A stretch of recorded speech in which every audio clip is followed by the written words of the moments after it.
Well, North Korea fired 2 short-range ballistic missiles as a part of a tactical nuclear strike drill on Wednesday.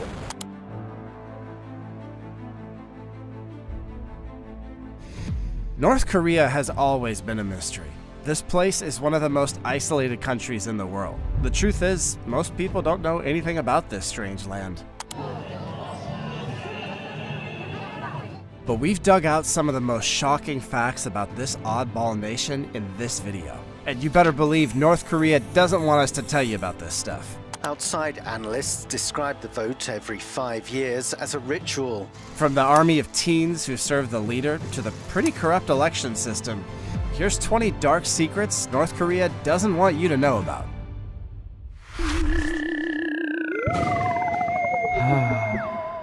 Number 20. Kim Jong-un's army of teens. North Korea is a country with a lot of strict rules and a lot of secrets. For many of its people, life is hard day to day because of things like food and energy shortages, public executions, and constant propaganda. But life is very different for a small group of women. They're thought to number between 30 and 40 individuals. This most certainly is what North Korea doesn't want you to see.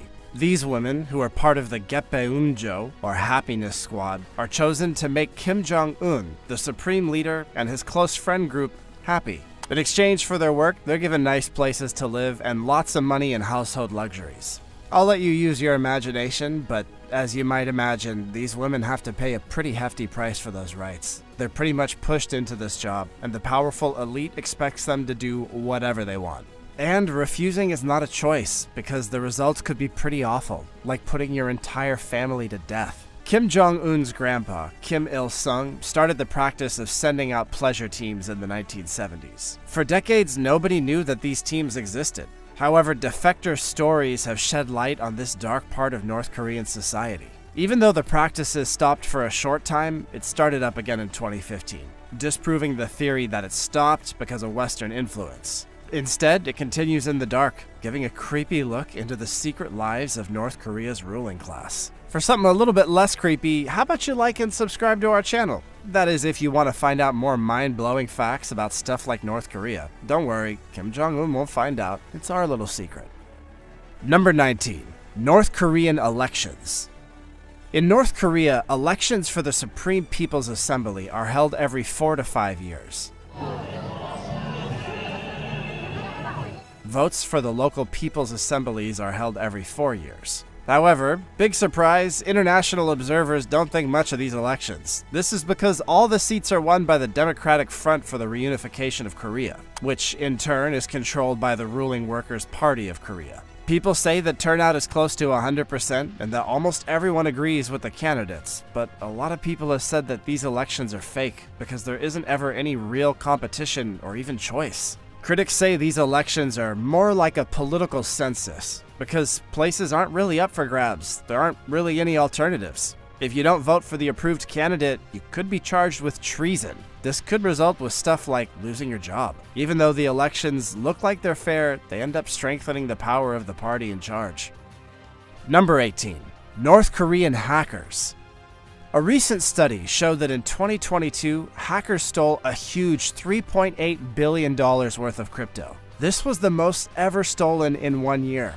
Hacking activity went up and down over the year, but there were big jumps in March and October. October was the worst month for hacking cryptocurrency, with $775.7 million stolen in 32 different attacks. Hackers with ties to North Korea, especially the Lazarus Group, were responsible for a pretty massive chunk of the crypto that was stolen in different attacks. Over 82% of the stolen coins came from decentralized finance systems, which were the hackers' top choice. Using the Ethereum blockchain, DeFi apps allowed crypto-based lending outside of standard banking systems. As hacking methods get harder to pull off successfully, experts think that hackers will find them less useful over time. But for now, this is a major way for North Korea to generate funds. Number 17. Traffic cops. The famous traffic ladies of Pyongyang keep an eye on the busy streets. These young women, dressed in stylish blue uniforms and black shoes, march with purpose, directing traffic. They are chosen based on how they look.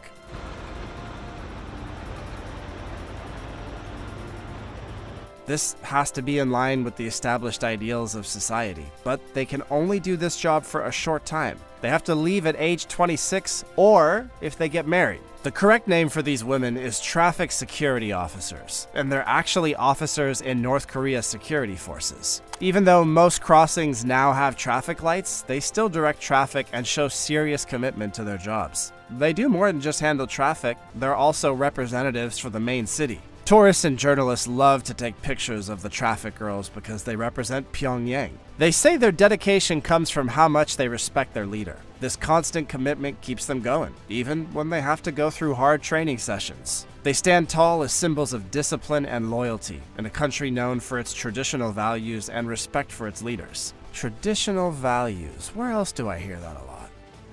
Number 16. North Koreans are not allowed to laugh, drink, or shop for 11 days.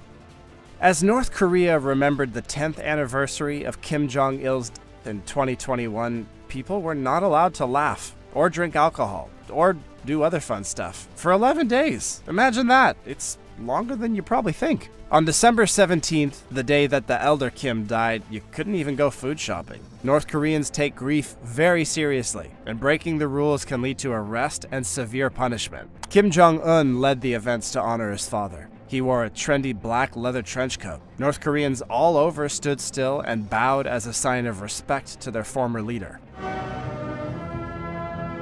Kim allegedly ordered other people not to wear leather coats like his. People have seen fashion cops going around the streets to take away any coats like this that they saw people wearing. He does not want to have a wardrobe clash with anyone. It's important. Number 15. North Korean TV. The North Korean Central Broadcasting Committee and the Propaganda and Agitation Department of the Workers' Party of Korea have strict control over what's shown on TV in North Korea. Almost every home has a TV. You can get both traditional and digital feeds over the air.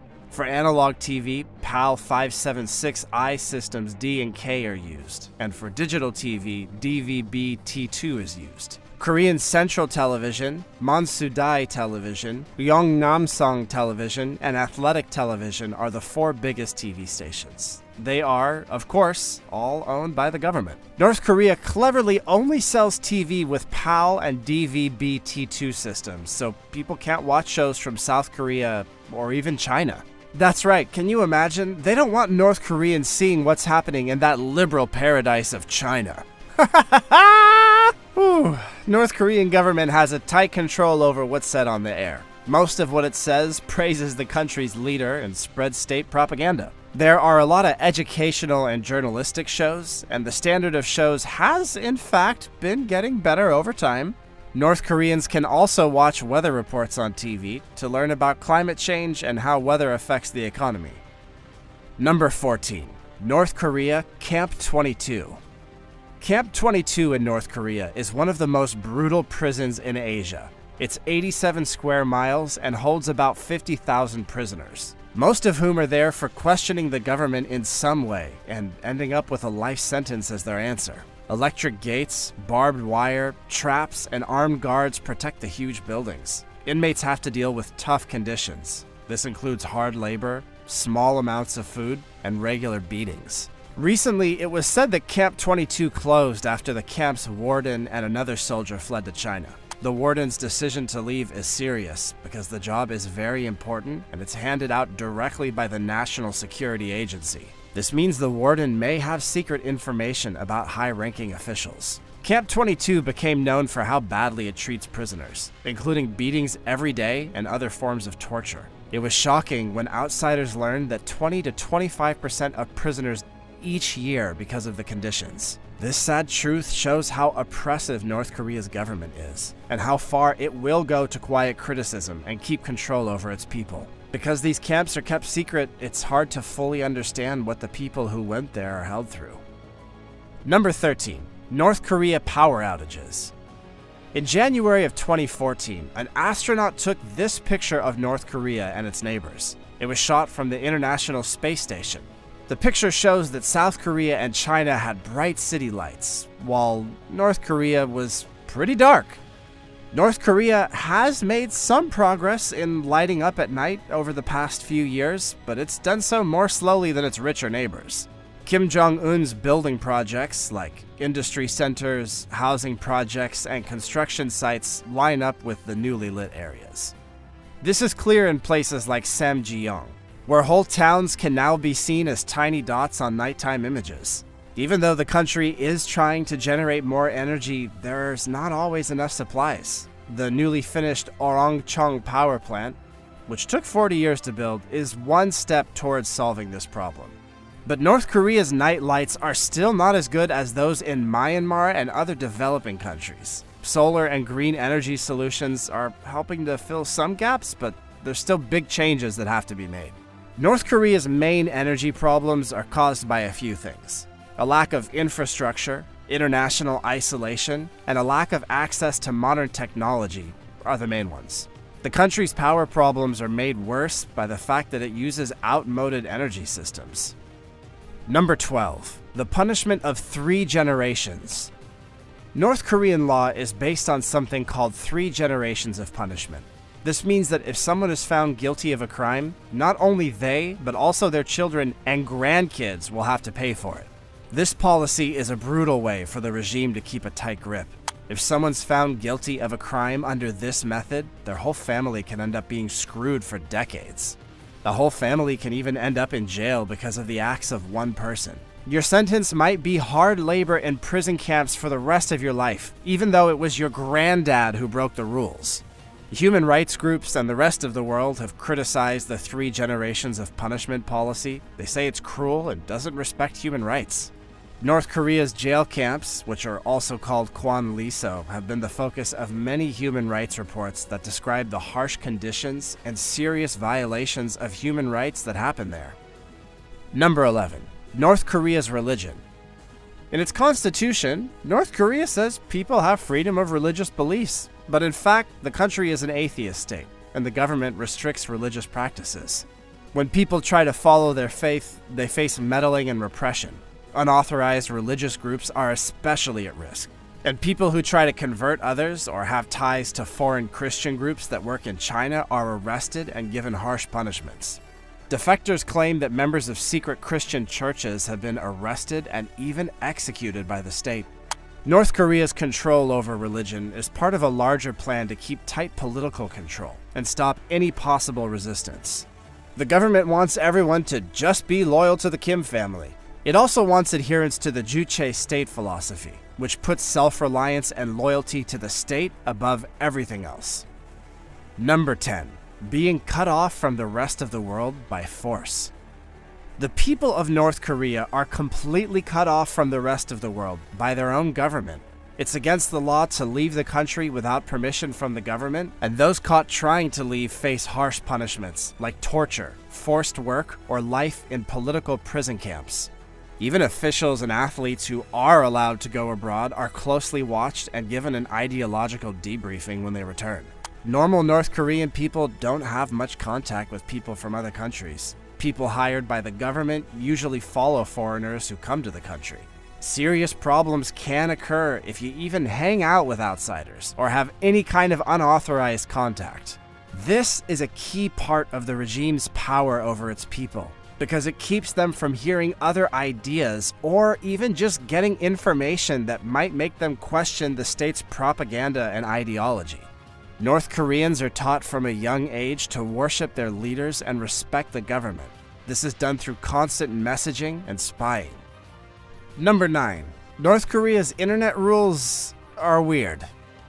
North Korea has a tight hold on information and technology. This is clear in the way it controls access to the internet.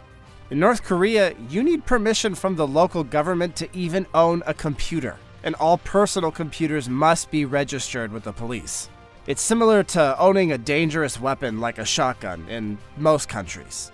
Most.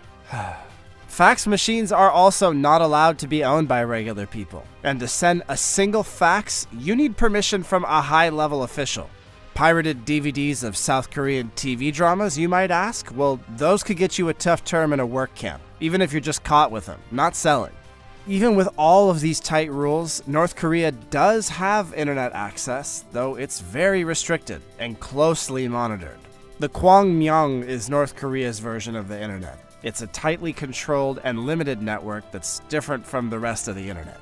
The material on their internet is highly filtered, and the government chooses and controls the information to make sure it fits with the state's beliefs. Why North Korea lets people use the internet at all is kind of a mystery. Some experts think it helps the government keep an eye on and spy on its own people. Others think it could be used for cyber warfare against the computer systems of other countries. North Korea has its own operating system called Red Star OS, which is a greatly altered form of Linux. The government promotes this operating system to keep a tighter grip on how computers are used in the country. Number 8. Juche. The Juche calendar is North Korea's unique way of counting the years. It's based on the Juche ideology. The calendar begins with the birth of Kim Il-sung. This makes Juche 1 the year 1912 on the Gregorian calendar. The calendar was made public 3 years after Kim Il-sung died in 1993. The Juche philosophy stresses self-reliance and praising Kim Il-sung and his successors. Essentially, that means always worship the leading family, and they won't be lifting a finger to help you. On the 3rd anniversary of Kim Il-sung's death in 1997, an order was passed that made the Juche calendar official. This order also made Kim Il-sung's birthday the Day of the Sun. On September 9th of 1997, the day of the foundation of the Republic, the Juche calendar replaced the Gregorian calendar in official papers, media, and public records. The fact that North Korea uses the Juche calendar shows how much the government values the cult of personality around its leaders. The calendar is a powerful way to promote and remember Kim Il-sung and his followers in the culture and daily life of the country. Number 7. North Korea has hairstyles that everyone has to copy. Alright, get ready for this one. In North Korea, there are tight rules even about hairstyles, and both men and women can get in trouble if they don't follow the list of about 30 allowed hairstyles. The few options they're allowed are basically limited to old-fashioned hairstyles from the past, so you can't get modern styles like spiky hair or layered cuts. The fact that the government controls haircuts is yet another example of how weird life is in North Korea. Citizens are closely watched, have limited freedom, and face harsh punishments just for trying to be themselves. Many North Koreans feel like they're living in a total nightmare because of this kind of odd policy. This is part of why some people attempt dangerous escapes to get a taste of freedom and better chances elsewhere. Strict rules about haircuts may seem strange and harsh to people outside of North Korea, but they're just a part of the everyday propaganda machine that the government uses to stay in power. Number 6. Blue jeans. Not allowed in North Korea. Blue jeans are not allowed in North Korea because the government sees them as a sign of American imperialism and Western influence. By making these clothes illegal, the government wants to send a message that it does not like the West or the US. There's more fashion rules than just not wearing blue pants. The government decides what people can wear, so they stick to the government's ideas and so that foreign ideas don't seep into the country. The government's fixation on controlling what people wear seems part of a larger plan. It clearly wants to keep the country from knowing what life is like in the rest of the world. High shoes are considered too decadent to wear every day. Men aren't allowed to have long hair, and there are rules about how women's hair should be worn. Skirts and dresses that are longer than the knee are not allowed, and neither are clothes that are too tight or show too much skin. Strangely, the ban on blue jeans has led to a black market for Western-style clothes. Some North Koreans get blue jeans and other items that aren't allowed and wear them in secret as a way to rebel against the repressive government and accept symbols of freedom and modernity. Even though there are tight rules against blue jeans, there have been stories of North Korean leaders and government officials wearing blue jeans and other Western-style clothes in secret, despite the rules. This kind of double standard shows how different the lives of the ruling class and the lives of the regular people who have to follow the government's oppressive rules are. Sounds kind of familiar, doesn't it? Number 5. There are strict rules about who can visit North Korea. The government keeps a tight grip on tourism in North Korea. All tours are set up and run by state-owned tourist offices, which are made up of 4 main companies. The majority of the tourists who come to the country are from China. You're only allowed to go to North Korea on a tightly controlled tour with a guide. During their stay, tourists are always with the guides. Now it's time to go to see the pueblo, okay? Okay, here please, we go back to the... So they never get to be alone or explore on their own. The strict monitoring makes sure that guests follow the rules set by the government and don't do anything they consider wrong. But because of this level of control, tourists only get to see very staged versions of North Korea. Their schedules are carefully planned to show off official places, shops, and cultural events that make the country look good. People rarely get to talk to regular North Koreans, so outsiders may not get a good idea of how people live, or what the real situation is in the country. Even though there are a lot of rules, North Korea is still interesting to some daring tourists who want to see a very isolated and hidden country. It gives a look into a world that most strangers don't get to see, with its unique propaganda, building, and cultural history. North Korea and South Korea once ran a special vacation area called Kaesong Industrial Region together. But in 2016, when ties between the two Koreas got worse, this joint project stopped and the zone was shut down. Number 4. It's against the law to make international phone calls. An Amnesty International study showed that the North Korean government has a tight grip on communication technology. This is especially true when it comes to countries they consider to be enemies. Spoiler, there's a lot of those. Surprisingly, North Korea has a mobile phone network with more than 3 million users. However, foreign calls are not allowed, and the network can only be used for local calls. North Koreans are not allowed to call family members who have left the country. Those who try to make these kinds of calls risk being sent to detention camps or political jails. Arnold Fang, who's a researcher for Amnesty International in East Asia, says that basic human needs, like being able to talk to family and friends, should never lead to arrest and punishment. The North Korean government's control over telecoms has been increasing recently. This is especially true since Kim Jong-un took power in 2011, as he perceives a growing threat from modern technology. Number 3. The death penalty can be given for not following the leader.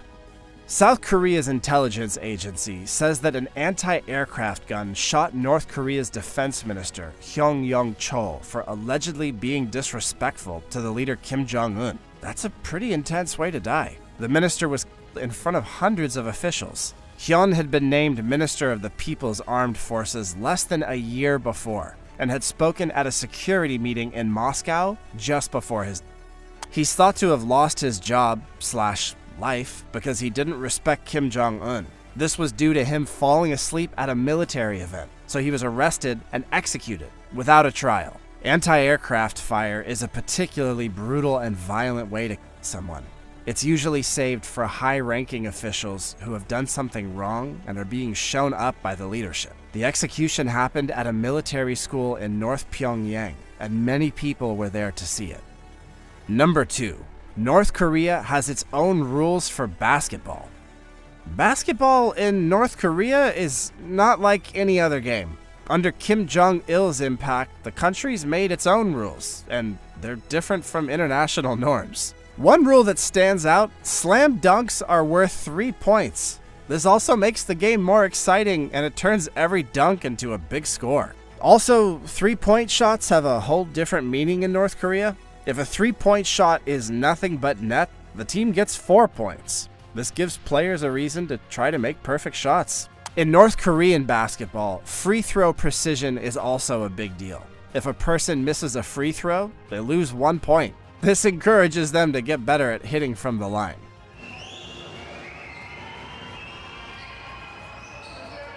Also, the last 3 seconds of a game can make a really big difference. A 3-pointer made during this period is worth an incredible 8 points, which means a well-timed shot can win the game from nowhere. Another interesting thing is that games can end in a tie, which is not what most basketball fans are used to seeing.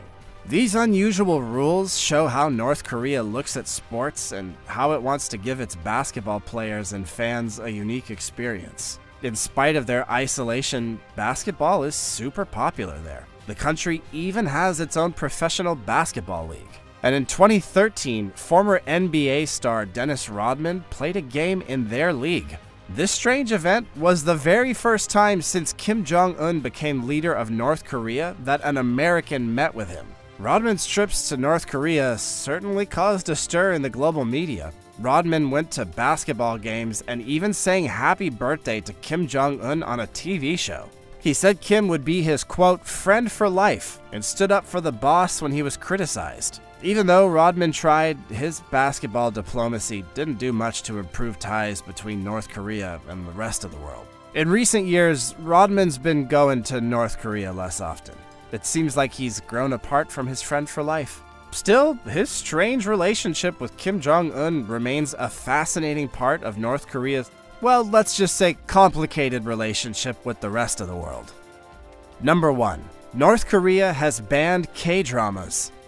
K-dramas have become very famous all over the world, thanks to their exciting narratives and amazing stars. But as you might have guessed, K-dramas are not allowed at all in North Korea, and haven't been for a long time. The North Korean government sees K-dramas and K-pop as a major threat to their ability to keep the people in line with their ideas. They don't want North Koreans to take up Gangnam Style. In 2022, upsetting news stories appeared online that showed how far the North Korean government has gone to impose the ban. 2 North Korean teens were supposedly put in public because they watched and shared K-dramas with other friends. This brutal event sent shockwaves around the world and brought attention to how cruel the government was. Previously, several children were sent to jail for watching Crash Landing on You, a famous K-drama about a South Korean princess and a North Korean soldier who fell in love. Even though K-dramas are banned, there is proof that some North Koreans are finding ways to watch them illegally, like smuggling DVDs from nearby countries like China. The fact that North Koreans are still able to watch K-dramas in secret shows how determined they are to have fun and stay in touch with the rest of the world. As we learn more about North Korea's dark secrets, we can't help but think about how hard life must be for its people. How can we help make people more aware of their plight? What part does pressure from other countries play in making things change? Let us know in the comments below. Also, check out our other cool stuff, showing up on screen right now. See you next time.